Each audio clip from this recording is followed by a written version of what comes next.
about to hear is true. Only the names have been changed to protect the innocent. NBC brings you Dragnet.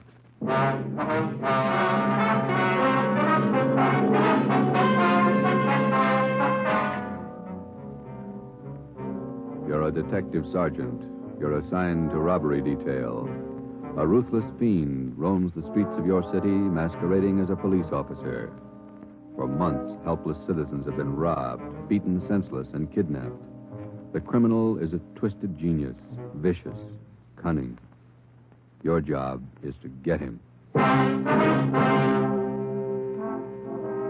Dragnet, the documented drama of an actual crime, investigated and solved by the men who unrelentingly stand watch on the security of your home, your family, and your life. For the next 30 minutes, in cooperation with the Los Angeles Police Department, you will travel step by step on the side of the law through an actual case from official police files, from beginning to end, from crime to punishment. Dragnet is the story of your police force in action. It was Wednesday, June 4th. It was warm in Los Angeles. We were working the night watch out of robbery detail. My partner's Ben Romero. The boss is Ed Backstrand, chief of detectives. My name's Friday. I was on my way back from communications, and it was 11:13 p.m. when I got to room 27A. Robbery detail. Oh, hi, Joe. Hi, Ben. Did you get that message to call home? Yeah, bad news. What's the matter? That doggone kid of mine, chicken pox. Oh, again? Last year it was the mumps. Year before that, the measles. Every time I get set for a vacation, he decides to catch something. Oh, forget it, Ben. Think what a comfort he's going to be in your old age. Go ahead, laugh. You'll find out. Yeah. How are you, Friday? Romero? Fine. What can we do for you? You don't look like you remember me. Oh, no, wait a minute. Name's Savage, isn't it? George? Johnny, Sergeant. Johnny Savage. You remember now? Oh, sure. Those liquor store robberies out in the Wilshire district. About 6-7 years ago, wasn't it? 10 years, Romero. You ought to remember that. You were at the trial. We testify in court every week. 10 years is a long time. It's longer in the state pen. It's a lot longer. Yeah, you cried a little at that trial, didn't you, Savage? You said we beat that confession out of you. Yeah, that's why I figured I'd drop in for a little visit. Kind of apologize to you fellas. You gave me a square deal. I guess I kind of lost my head. I figured I'd apologize. Oh, that's all right, Savage. When'd you get out? A couple of weeks ago.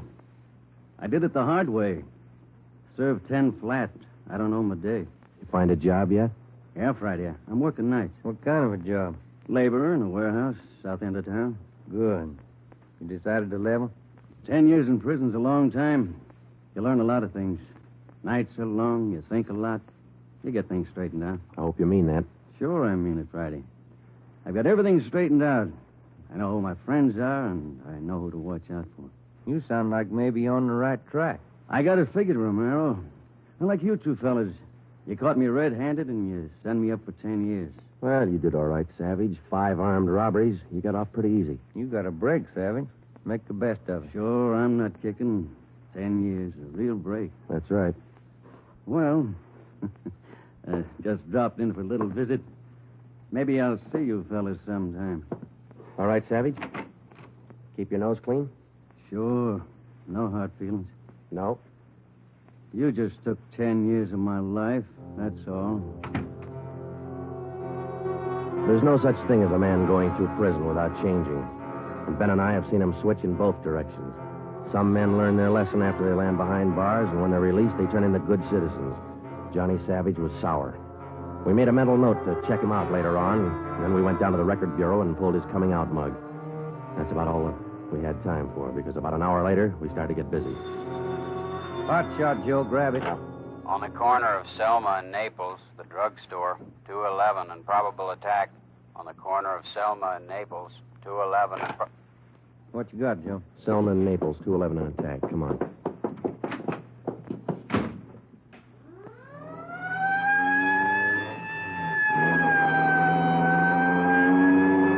Here we are, Joe.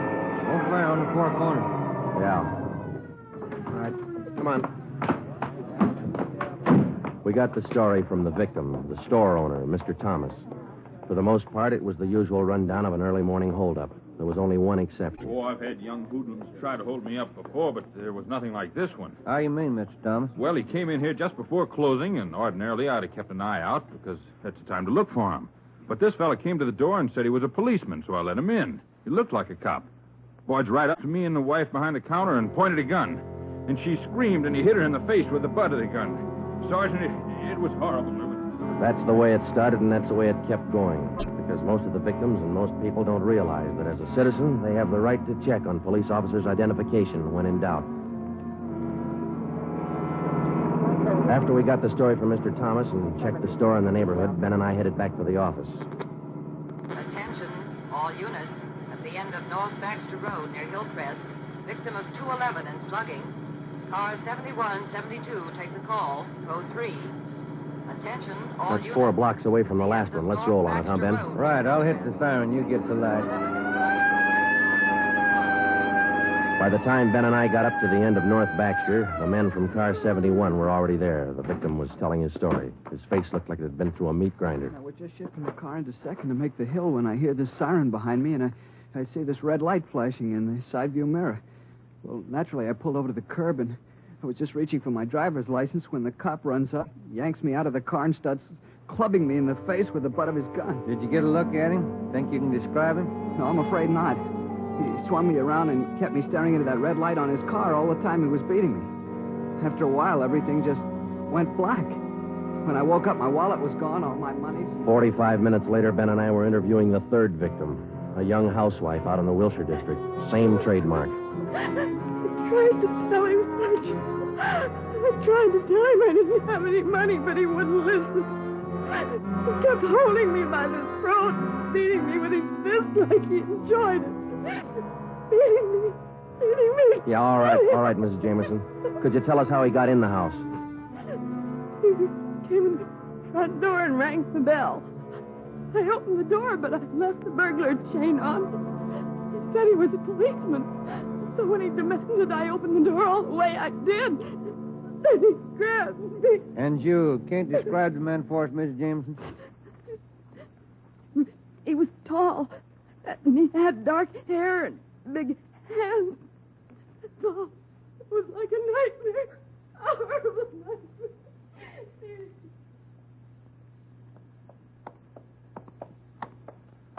Tall, dark hair, big hands. Your guess the same as mine, Joe? Maybe. Let's wait and see. Come on, let's check with the boss. Hi, Mike. Hi. He's waiting for you. In there. Come on, Ben. Chief of Detective's office. Hannon. Sit down. Yeah, Skipper. All right, you two, let's have it. The guy with the red light? Yes, the guy with the red light posing as a policeman. Why hasn't he been picked up? You know as much about it as we do, Ed. We got our first call around midnight. He knocked over a drugstore out on Selma. He hasn't stopped working since. Didn't you get any definite lead on him? No description, no license number? Nothing. He's tall, big hands, dark hair, that's all. Fine. Either of you got any ideas? Could be anybody, Skipper, with that description. You're sure it wasn't anybody on the force? We sent all the victims down to personnel. Lowry showed him the mug book of all police officers. Wasn't one of our men. Works fast. Drugstore, motorist, a pedestrian, a housewife out in the Wilshire district. Went right in the house after her. 4 of them, right in a row. 5. Huh? There's a 20-year-old kid in the next room. Came in just before you got here. A couple of hours ago, he was sitting in a car with his girl up in Mulholland Drive. This Red Light Bandit comes along, slugs him, and kidnaps the girl. Kidnapped? She still missing? Not a trace. When did this happen? A couple of hours ago, they brought the kid over from Georgia Street Hospital. We can talk to him now. He's had a bad time. Right in here. Okay. Pete, we're going to have to ask you a few more questions. Oh, yeah. Okay. It feels a little better now. This is Sergeant Friday and Sergeant Romero. Hi, Pete. Hi. Can you tell us what time the trouble started? Oh, about 10:15, 10:30. Sally and I were sitting in the car talking about where we were going on our honeymoon. We're going to be married next month. And then this car pulls up behind us and starts flashing a red spotlight on us, and a guy runs over and pulls open the door. He said he was a cop. Did you get a good look at his car, Pete? I think it was a black sedan. Did you get a look at the man, Pete? No, I didn't. It was pretty dark, and he kept me staring into that red spotlight. It all happened so fast. Then he started slugging me, and I went down. What happened then? Well, the next thing I knew, Sally was screaming. He had one hand on her throat, and he had her backed up against the side of the car. He was beating her with the other hand. Some kind of a short billy club. Well, I got up and I started for him, and he slugged me again. When I came to, Sally was gone. Anybody check the area up there, Ed? Yeah, Davis and Griffin. Didn't find a thing. Oh, Sergeant, you gotta find her. You got to. I wouldn't know what to tell her folks. I wouldn't know what to say. That's all right, Pete. We'll find her. You take it easy. Got a hot shot, Ed, up in Summit Road near Westmore. A woman, unconscious. Ambulance follow-up. Possible dead body. All right, Hannon. Look after Pete here. Friday, Romero, let's go. Up ahead, Romero, to the right. Okay, Skipper? Yeah, there's the ambulance and the cruiser car. Sure a lonely-looking spot. All right, come on. Hiya, Doc. What'd you find? Hiya, fellas. Right over here. Just gonna take her in. Where'd you find her? Over there, by the side of the road. Somebody driving by saw her. They called us. Any identification? This bracelet on her wrist. To my dearest Sally, from Pete. December 25th, 1947. That's a girl, all right. What are the chances, Doc? I wouldn't bet on 'em. Pretty bad shape. Well, have you seen enough? Yeah. Friday, Romero, call the crime lab and check the area for footprints and tire tracks. I'll ride back in the ambulance with the girl. If she regains consciousness, I want to talk to her. All right? Okay, Ed. I'll meet you in the office by 8:30. We're working straight through till we get this guy. See you at the office, Skipper.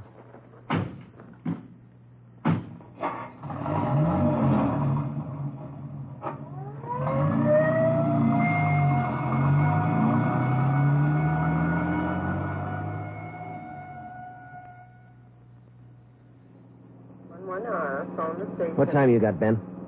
7 minutes to 4. Long night. Hey, that car up there ahead. Let's take a look at it, huh? Black sedan. Hey, look, he's flashing a red spot on that convertible. Come on.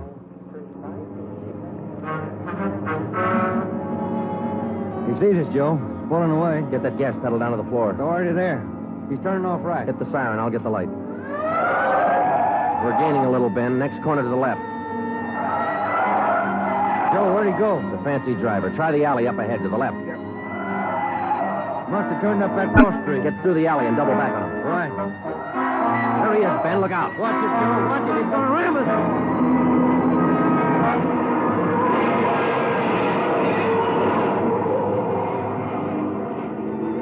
We got hit just in front of the rear bumper. Our car was forced into the curbing and it turned over. He was real lucky. He kept right on going. But this time, Ben and I were sharing the luck.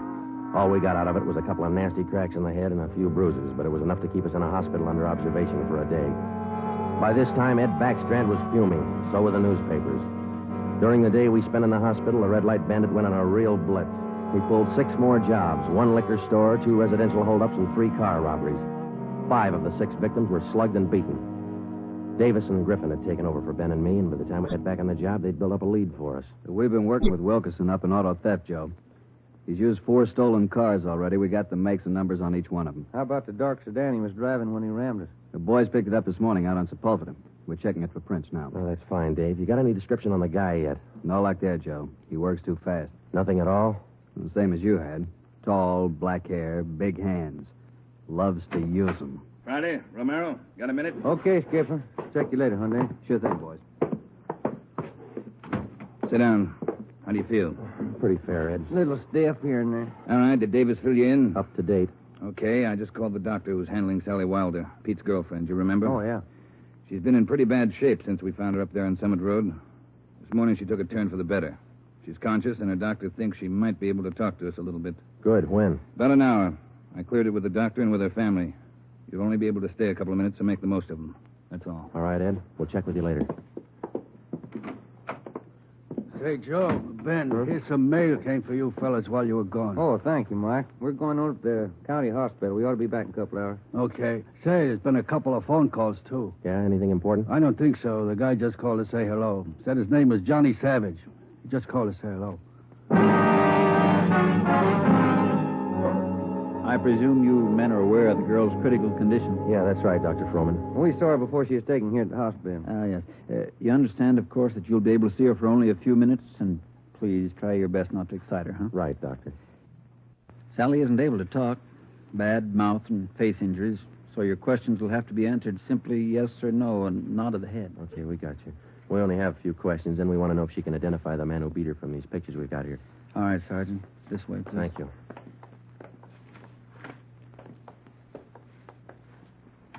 Sally. Sally, these gentlemen are from the police department. They'd like to ask you a few questions. Now, there's no need to be nervous or afraid. Just simply nod your head yes or no.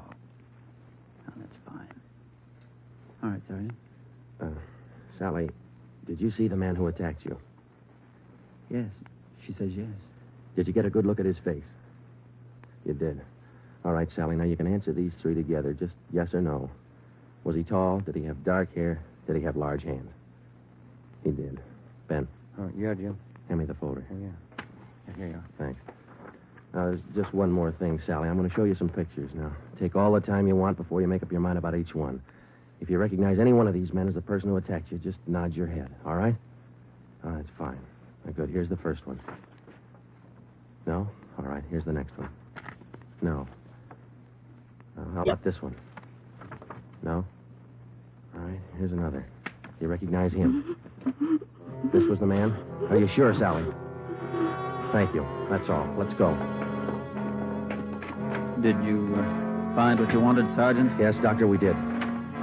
Here, it's this one. Nice-looking chap.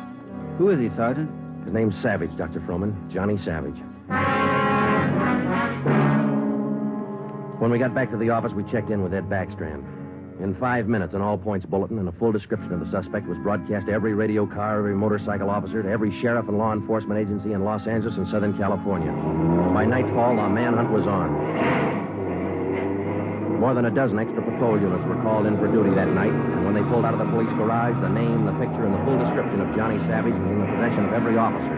The same for the patrolmen. Whether they walked a beat downtown or out in the residential areas, the picture of Johnny Savage went with them. Everything was done that could be done. On the second night of the manhunt, far out on the edge of town, Johnny Savage, the Red Light Bandit, got his 12th victim, a 63-year-old storekeeper. Attention, all units. 939 Markham Street, near Clark. 211 and slugging, code 3. Ambulance dispatched. All units. 939 Markham Street, near Clark.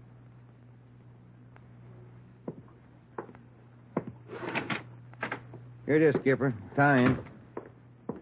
What'd you get? Wilkerson lifted the prints off that black sedan that rammed Joe and me. Yeah? They belonged to Johnny Savage. Yeah, good. That storekeeper last night. It is Savage, all right. The victim identified him from his mug. All right. We got enough of this Savage guy to put him on ice for life. All we have to do now is to get him. Well, look, the way we figure it, Ed, this Red Light Bandit is using stolen cars with cold plates, so there's no way of tracking down the cars at regular commercial garages. He's got to be renting private garages someplace around town. All right, let's get the neighborhood patrolman on the job. Advertise it. All over town. It's a city ordinance, isn't it? People who rent private garages are bound by law to register the car and license number with the police. Start a campaign if you want, but find those cars. Right. Wait a minute. Hello, Backstrand. Yeah? When?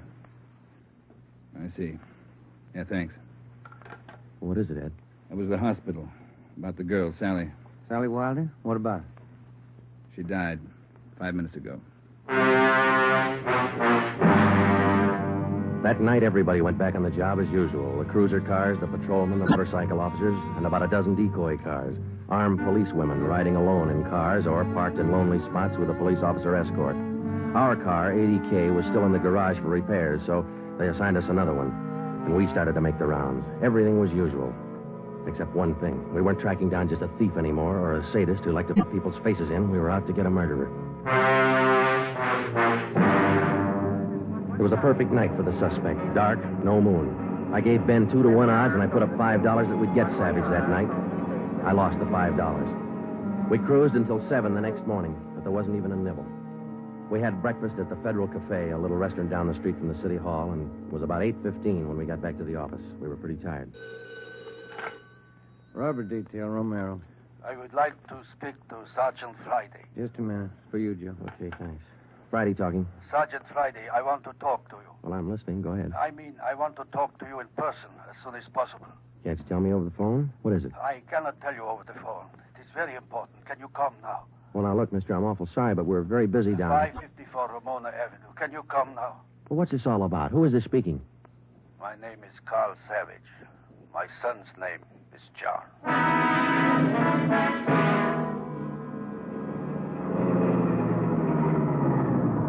Here it is, Joe. Neat-looking little place. Yeah.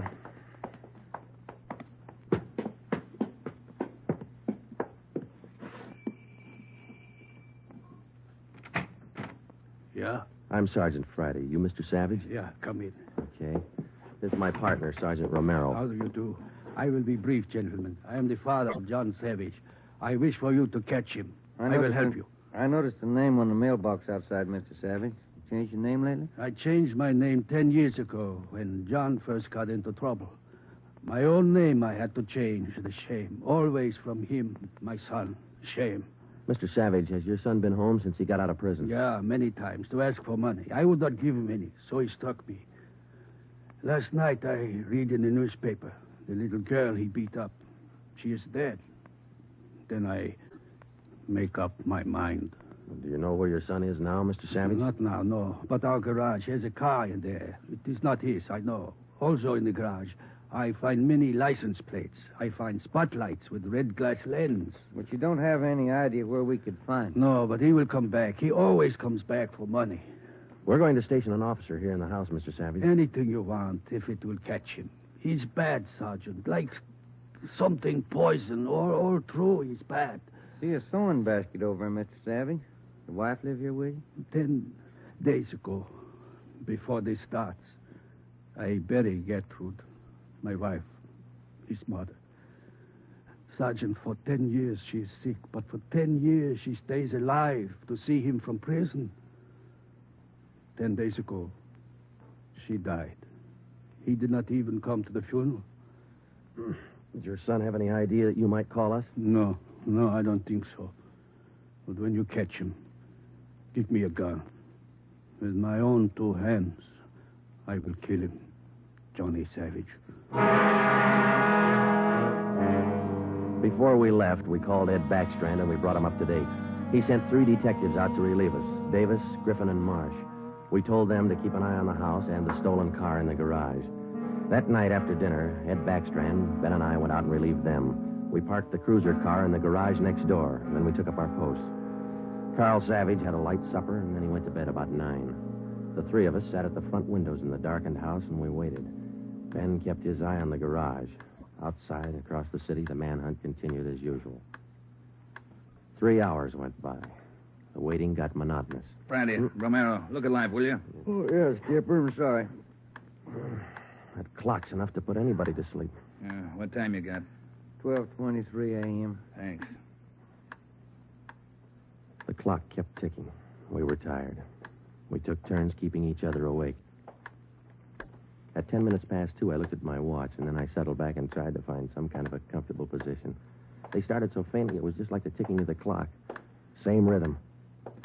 And then they came closer, and the sounds got out of rhythm. Backstrand's head came up with a snap. Friday, Romero, you hear that? Yeah, Ed. Get up to the window once the curtains. You see anything?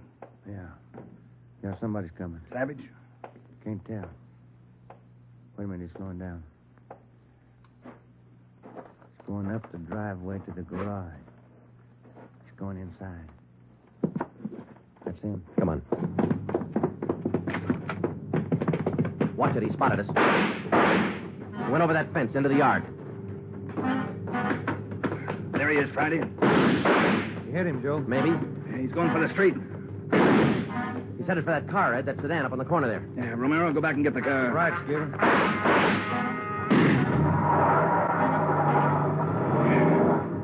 Must have parked up the block before he came around. Where's Romero? I don't know. Oh, here he comes now. All right, let's go. Get that radio on, Joe. It's already on, Ed. All right, give him a call.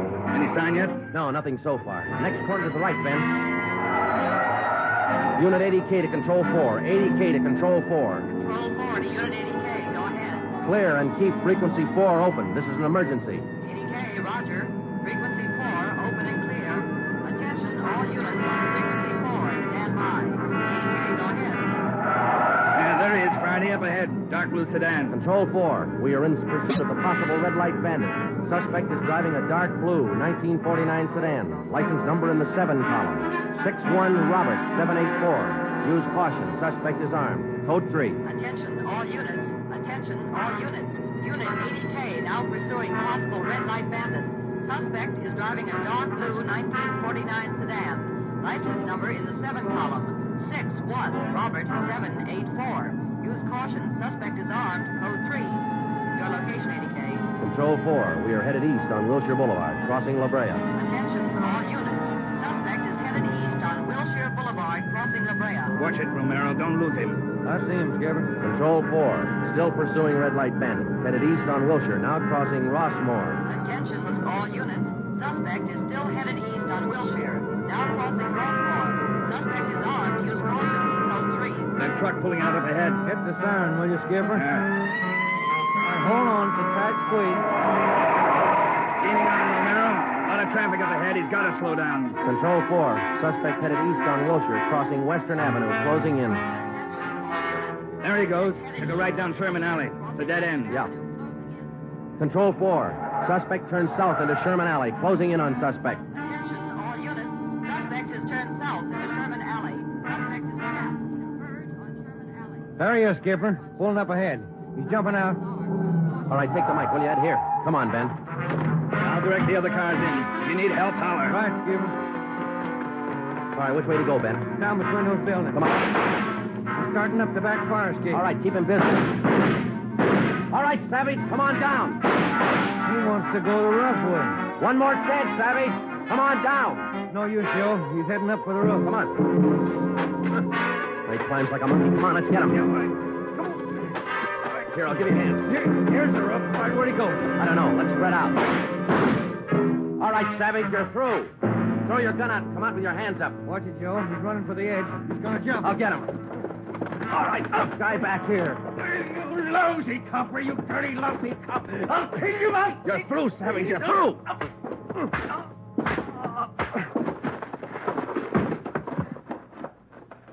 Good, Joe.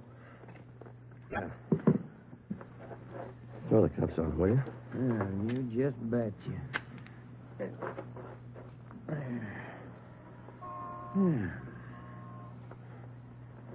You want to smoke? Yeah, I could sure use one. Thanks. Quiet up here. Yeah. I was just thinking. Well? Carl Savage, this guy's father. Mm-hmm. What about him? Nothing. What would you do, Ben, if your son was a murderer?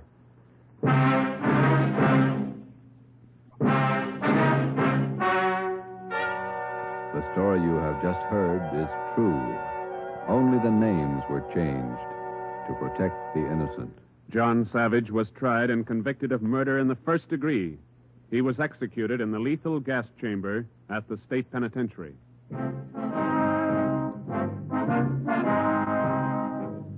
You have just heard the sixth in a new series of authentic cases from official files. Technical advice for Dragnet is furnished by the Los Angeles Police Department.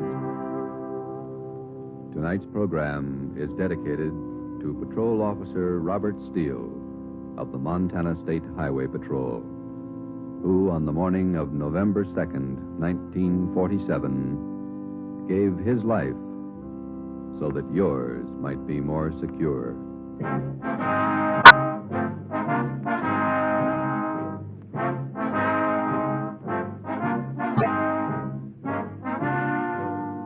Dragnet came to you from Los Angeles.